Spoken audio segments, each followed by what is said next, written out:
Hi, it's time for another verb of the day. Today's verb is ruin. Let's take a moment to look at some definitions or the ways that we use this particular verb.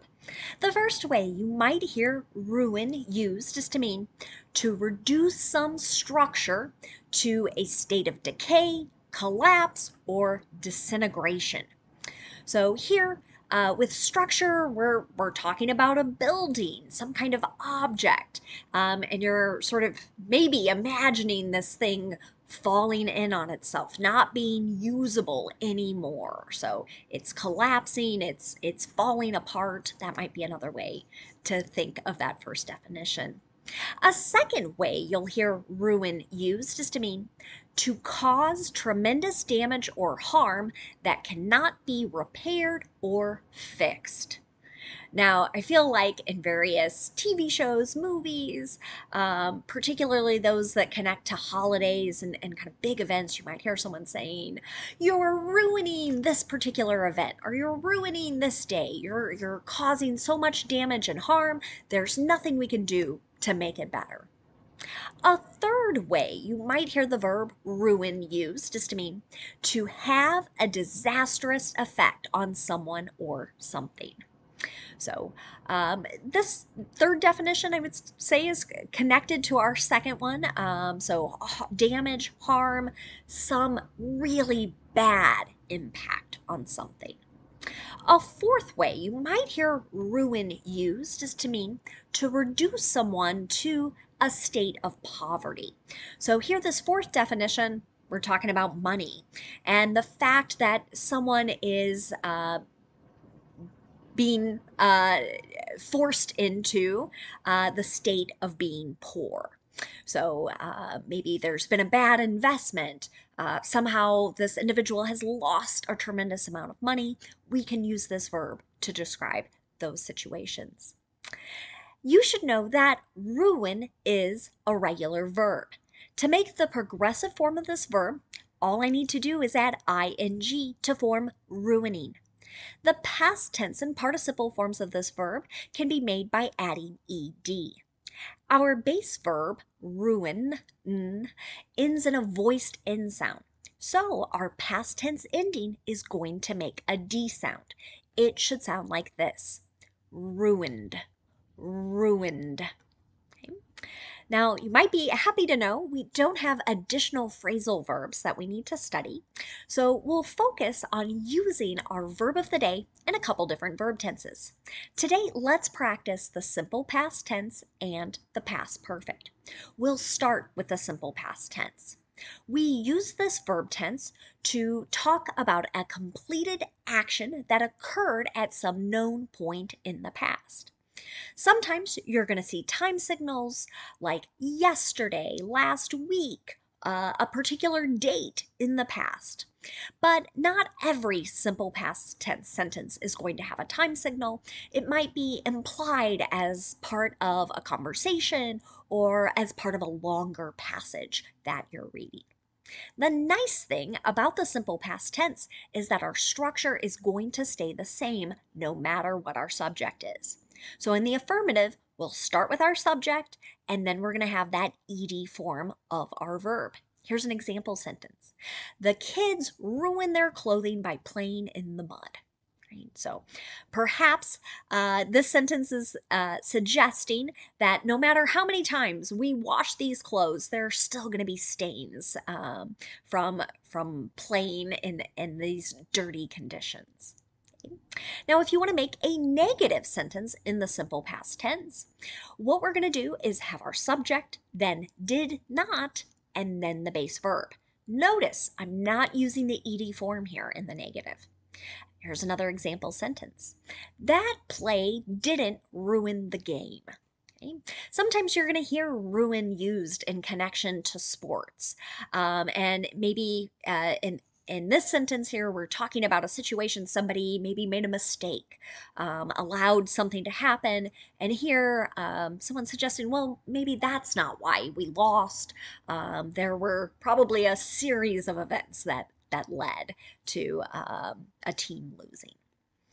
Lastly, let's look at making a yes or no question in the simple past tense. To do this, we start with did, then we have our subject, then the base verb. Here's an example. Did he ruin the surprise? Right? So here, maybe shared some information that wasn't supposed to be shared, right? And that would damage something beyond repair, right? We can't kind of take that information back. Now, let's talk about the past perfect. We use this verb tense to note that a particular action occurred before some point in the past. Many times you are going to see past perfect and simple past tense used together. The past perfect action is the one that occurred first. When you look at the name of this verb tense, past perfect, I want you to notice the two P's, and I want you to remember you need two parts to make the affirmative. We're going to use the past form of have, which is had, and then we're going to use the participle form of the verb. Here's another example sentence. Their many bad investments had ruined them before they were sued. Okay? So this would connect back to our fourth definition, I think suggesting that someone is having very serious financial problems. Now let's look at a negative past perfect sentence. Our structure here will be to have our subject, then had not, and then the participle. You might also hear the contraction hadn't and the participle. An example here. She hadn't ruined the holidays by being sick. Okay? So sometimes we might feel like a particular action or something else is damaging something, right? But in this sentence, we're saying, no, no, no, of course not, right? You didn't make it awful or unrepairable. Okay? Lastly, let's look at making a yes or no question. To do this in the past perfect, we start with had, then we have our subject, and then the participle form of the verb. Here's another example. Had the storm ruined their outdoor wedding venue? So here we might be talking about a structure, some place that they had planned to get married, hold a reception, and perhaps this really, really bad storm caused things to break and collapse, etc. Okay. Now, let's spend a moment looking at some words and phrases related to our verb ruin. And the first word we're going to discuss today is just the noun form of this word. So it has the exact same spelling and the exact same pronunciation. Just like our verb, the noun ruin can also have many definitions. One way to use the noun ruin is to refer to the physical destruction of something. Here's an example. That old farmhouse has fallen into ruin, right? So maybe people haven't been living in it, haven't been taking care of it. It's starting to collapse and disintegrate. A second way you'll hear the noun ruin used is to talk about what remains of some very old structure. And usually the structure has sustained some pretty serious damage. An example of this. They're visiting the ruins in Greece. Right? So, in many older cities, older places, you might find kind of these remains of very ancient structures. Greece would be a great example of that. A third way you'll hear the noun ruin used is to mean the disintegration of someone's life. An example of this. His life was in ruins after being arrested, right? So just means maybe everything is falling apart. Perhaps he's lost his job as a result of being arrested. Perhaps a relationship he was in has ended because of this arrest, right? So just seems like everything in his life is falling apart. A fourth way you'll hear the noun ruin used is tied back to the fourth definition of our verb. So when we use it as a noun here, we're talking about the complete loss of someone's money, their possessions, their assets. An example of this. Despite inheriting lots of money young, they have spent themselves into ruin. So here, what we're suggesting is maybe younger children of some kind. At one point, they had a lot of money, but they kept spending it to the point where they have nothing left. Now let's take a look at a phrase. One phrase you might encounter is the ruin of, and when you hear that, usually someone's talking about what has caused someone or something's failure, what's caused its destruction, or what has caused its downfall.